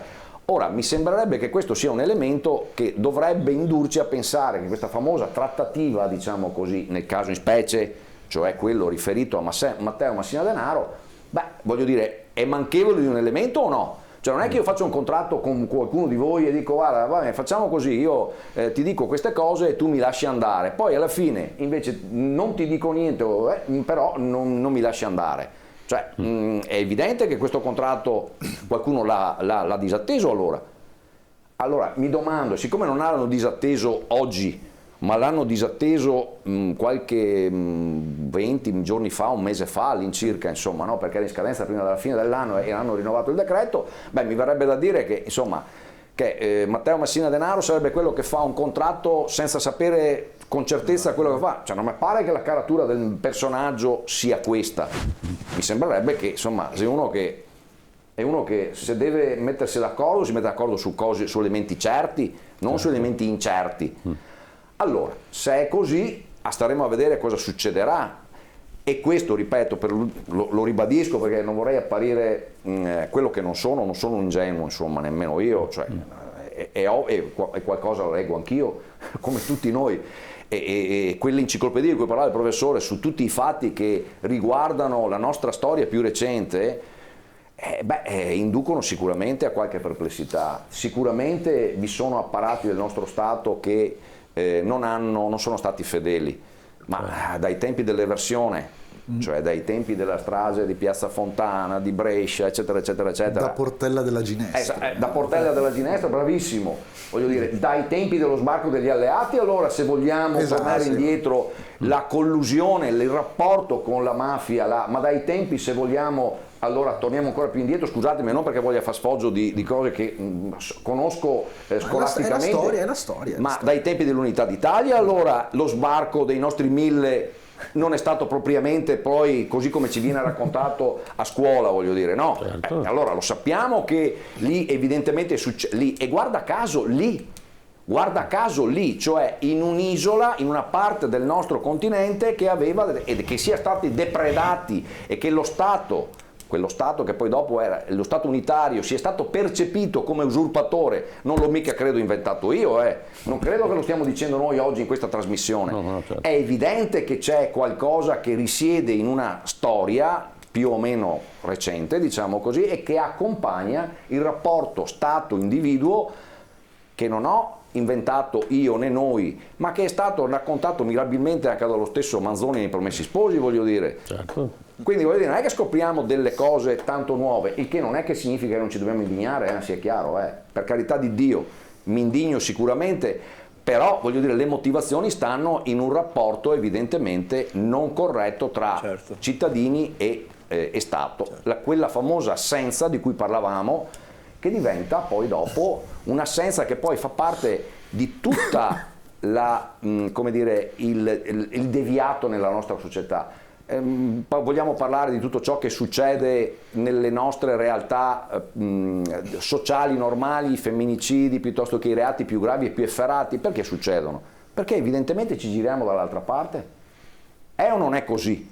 Sì, ma è tutta una serie di fattori. L'educazione dei giovani, che deve essere maggiormente seguita, soprattutto in alcune zone, la scuola, certo, che è fondamentale per creare delle mentalità diverse, ma soprattutto quello che ha influito positivamente nei confronti della mafia è stata la povertà della gente, che è stata lasciata alla deriva, e è stata utilizzata quella povertà per costringere i giovani a diventare dei delinquenti, perché alla fine il denaro, Messina e Denaro, è alla fine una vittima di una società che ha avuto necessità di creare questo personaggio. Non è che Messina Denaro è venuto fuori così perché lui è fatto così. C'era tutta una situazione in Sicilia che portava i giovani a questo livello. Oggi non c'è più, cioè c'è molto meno rispetto a una volta. Il Totò Riina era un disperato, è uno che se voleva fare un po' di strada doveva ammazzare.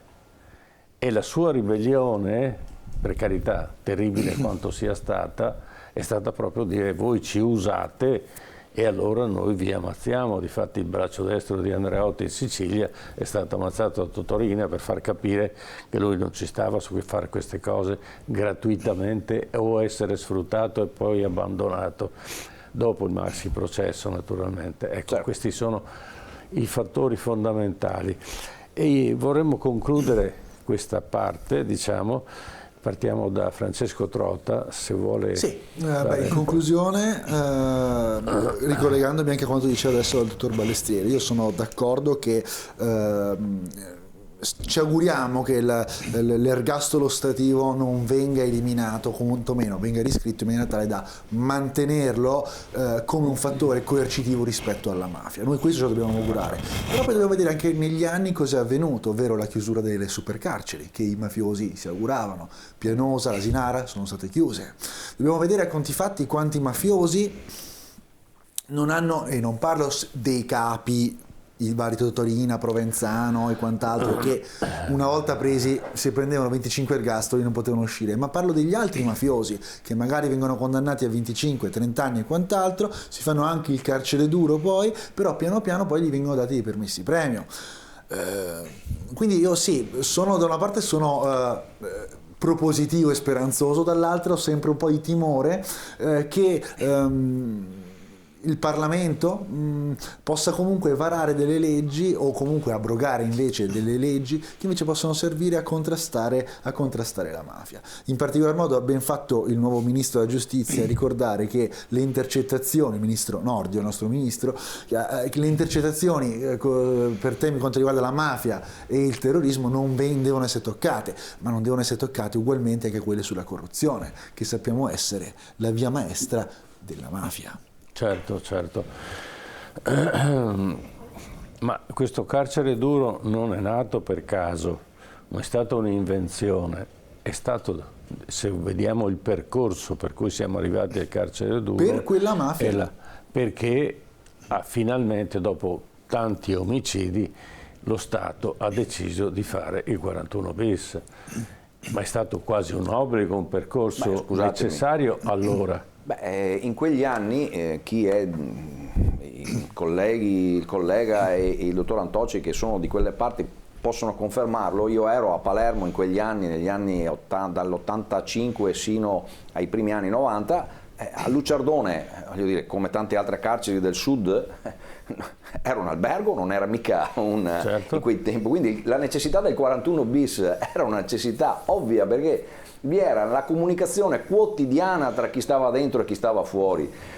Ora, voglio dire, era ovvio che per un uomo come Falcone, piuttosto che per tanti altri magistrati che erano competenti e conoscevano la realtà, il tessuto sociale e anche il tessuto, diciamo così, della popolazione che viveva le carceri, che era ristretta in carcere, era chiaro che non vi erano altri strumenti se non quello dei carceri di massima sicurezza, piuttosto che di un regime carcerario. Ma lo è stato anche ai tempi dell'eversione brigattista, quando sì, certo. I nostri carceri erano dei colabrodi perché entravano ed uscivano proprio perché fuggivano, e si è dovuto ricorrere ad un rigore che allora chiaramente non vi era. La mafia del Brenta. Ma certo, ma voglio dire, è chiaro che, come dire, gli aggiustamenti sono stati necessari, perché altrimenti certo. si sarebbero vanificate tutte quelle attività sia da parte degli organi inquirenti sia delle forze dell'ordine, ma non c'erano altri e non ci sono altri strumenti per riuscire a ottenere risultati. Mi ha fatto venire in mente un aneddoto, che c'era una televisione a Napoli, no, che trasmetteva per i carceri. E allora, pagando, la madre coi bambini, eccetera, si metteva davanti alla telecamera e salutava, ciao papà, così. Ma naturalmente c'era anche qualcuno che lanciava dei messaggi in modo da informare quello. Ed è stata, al suo tempo, i carabinieri poi sono andati lì e hanno sequestrato tutto. Perché oggi usano i droni. Ma facevano un sacco di soldi. Oggi usano i droni. Nelle carceri. Oggi usano i droni. Sì, sì, ecco. Allora, Maurizio Ortolan, se vuole... Io aspetterei un attimino a vedere quale sarà l'applicazione pratica delle nuove norme emanate dal governo, perché le norme possono essere interpretate in vari modi. Quello che ritengo assolutamente indispensabile è ampliare la differenziazione fra un mafioso che non collabora rispetto a un mafioso che collabora. Perché oggi come oggi, lo dicevo prima nel precedente intervento, la collaborazione praticamente non offre più alcun apprezzabile beneficio come c'era ai tempi della prima legge voluta da Giovanni Falcone. Perché se andiamo a confrontare la legge del 91 con la legge attuale, che è ancora quella del 2000, e le successive modificazioni, oggi come oggi non c'è convenienza a collaborare. E sappiamo che questo è stato uno dei più importanti, dei principali obiettivi di Cosa Nostra, cioè smontare la legge sui collaboratori di giustizia. E oggi la legge è praticamente poco utile. Abbiamo visto che dopo i primi anni 2000 non ci sono più state collaborazioni di peso e di grande significato. Quindi alla domanda iniziale della trasmissione, cioè Matteo Messina Denaro che collabora con la giustizia, io direi oggi come oggi lui non ha alcuna intenzione, non ha alcun interesse e non ha nessun motivo per collaborare. Grazie, grazie. Giuseppe Antoci, vuoi dare una conclusione a questo dibattito? Intanto vorrei andare al vizio d'origine. Il vizio d'origine è che noi non siamo stati capaci in Europa di spiegare la tipologia delle nostre mafie. Cioè noi non siamo stati in grado di far capire a un parlamentare di un altro Stato cos'è il vincolo associativo. Cioè le mafie in Italia, Cosa Nostra, ma anche l''ndrangheta, il vincolo associativo, da tale vincolo associativo gli associati ne escono o collaboratori o morti. Quindi noi non siamo riusciti a spiegare questa cosa e questa cosa ci è tornata indietro con una sentenza dove ci dicono che questo era una crudeltà e una, come dire, violazione dei diritti dell'uomo. Ora, chi mi conosce sa che io non sono né manettaro né giustizialista, tutt'altro. Però è chiaro e evidente che se non ci fosse stato questo provvedimento del governo, come dire, si dice non segue il calcio, ma in calcio d'angolo, dove comunque ha salvato un po' di cose, tentando di contemperare cosa dice la Corte Costituzionale, cosa serve per non far uscire i mafiosi, insomma, si è cercato un po' tutti di fare il possibile per evitare danni. È vero, bisogna vedere l'applicazione, ma è anche vero che comunque dai primi tavoli di lavoro, anche portati avanti dal Procuratore Nazionale Antimafia, Melillo ed altri, è chiaro ed evidente che un'eventuale attività di come dire, restituzione anche minima e parziale della libertà di questi soggetti deve passare da una serie di autorizzazione e considerazione della Direzione Nazionale Antimafia, dei procuratori del territorio, tutta una serie di cose che ovviamente comunque mettono, come dire, in moto un meccanismo che è più orientato a non farli uscire che altro. Questo è il problema. Noi non siamo stati capaci, noi non abbiamo voluto, non abbiamo saputo raccontare qual è la tipicità delle mafie italiane. E questo è il problema. Non siamo stati in grado. E quindi a un parlamentare di un altro Stato che non sa neanche cosa sia la mafia italiana, se tu non gliela spieghi è chiaro che quello pensa che tu metti le persone, li inchiodi vivi al muro e gli strappi la pelle. Cioè, certo. Il tema è tutto là, il tema è proprio tutto là. Siamo stati degli incapaci. Certo. Grazie infinite, grazie a tutti voi. Siamo riusciti, spero, con i nostri telespettatori ad approfondire un po' e vedere un po' meglio questa situazione che si è venuta a creare con l'arresto di questo personaggio, sperando che collabori e che eventualmente ci conduca a un risanamento del territorio, perché quello che siamo riusciti a evidenziare che è il territorio che sostiene questi personaggi, diversamente sparirebbero con estrema rapidità. E allora grazie del vostro percorso analitico della mafia e del rischio che l'Italia ha nel mantenere questi personaggi. Certo, certo. Allora io ringrazio gli ospiti che ci hanno aiutato ad approfondire, ma soprattutto un po' anche a sviscerare altri aspetti interni a questa vicenda, di questa latitanza, questa lunga latitanza di Matteo Messina Denaro. Ringrazio il professor Francesco Trotta in studio, docente alla Fondazione Lepido Rocco. Saluto i miei studenti esatto, che ci seguono questa sera, e le ragazze del Bar Carimanis. Certo, benissimo. Saluto in collegamento Giuseppe Antoci, presidente onorario della Fondazione Caponnetto. Buonasera Antoci e grazie per Buonasera, a presto, grazie a voi. Grazie moltissimo, e grazie anche a Maurizio Ortolan. Buonasera e grazie anche a lei, già ispettore di polizia e autore Io sbirro a Palermo. Grazie della sua partecipazione e grazie a Fabio Ballestriero, segretario del Sindacato Autonomo di Polizia del Veneto. Grazie anche a lei per la sua presenza, per averci, come dicevo, aiutato a capire un po' di più quello che, se è possibile, quello che sta avvenendo. Grazie a tutti quanti voi. Adesso noi andiamo brevemente in pubblicità e poi torniamo con la nostra rubrica del Memento, e questa sera torniamo ad occuparci della situazione iraniana, ma lo facciamo tra poco.